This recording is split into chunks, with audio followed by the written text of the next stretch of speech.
അപ്പൊ നമുക്കിന്നൊരു blue tea ആയാലോ? ഈ ബ്ലൂ ടീ ഉണ്ടാക്കാനേ വളരെ കുറച്ച് ഇൻഗ്രീഡിയൻസ് മതി. ശംഖുപുഷ്പം പൂവ്, പിന്നെ ഹണി, പിന്നെ ഒരു ലെമൺ ജ്യൂസും ഇത്രയും മതിയാവും. പക്ഷെ കുറച്ച് ഇൻഗ്രീഡിയൻസ് മതിയെങ്കിൽ തന്നെ ഒരുപാട് ഗുണങ്ങളുണ്ട് കേട്ടോ. ഇത് നമ്മളെ blood pressure, weight loss, stress റിലീഫിന്, അതുപോലെ തന്നെ ആന്റി ഏജിങ് പ്രോപ്പർട്ടീസ് ഒക്കെ ഉണ്ട് ഇതിന്. അപ്പൊ നമുക്കിത് എങ്ങനെ ഉണ്ടാക്കുന്നതെന്ന് നോക്കിയാലോ? സ്റ്റൗവിൽ വെള്ളം തിളപ്പിക്കാൻ വെച്ചിട്ടുണ്ട്. അതിലേക്ക് 8 ശംഖുപുഷ്പം ആഡ് ചെയ്യുക. ഇപ്പോൾ നല്ലപോലെ ചൂടായിട്ടുണ്ട്.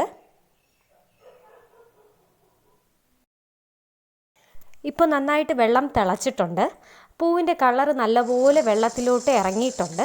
ഇനി നമുക്ക് സ്റ്റൗ ഓഫ് ചെയ്യാം.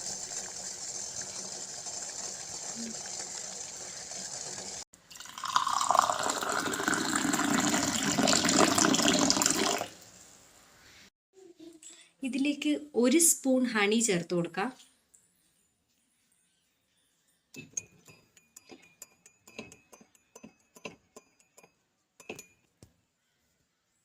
ഹാഫ് ലെമൺ ആഡ് ചെയ്യാം. കളർ നല്ലപോലെ മാറിയിട്ടുണ്ട് കേട്ടോ.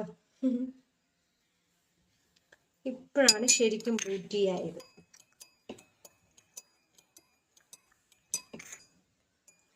ഈ നാരങ്ങാ നീര് ഓപ്ഷണലാണ്. നിങ്ങൾക്ക് ആവശ്യമുണ്ടെങ്കിൽ ഇത് ആഡ് ചെയ്താൽ മതി.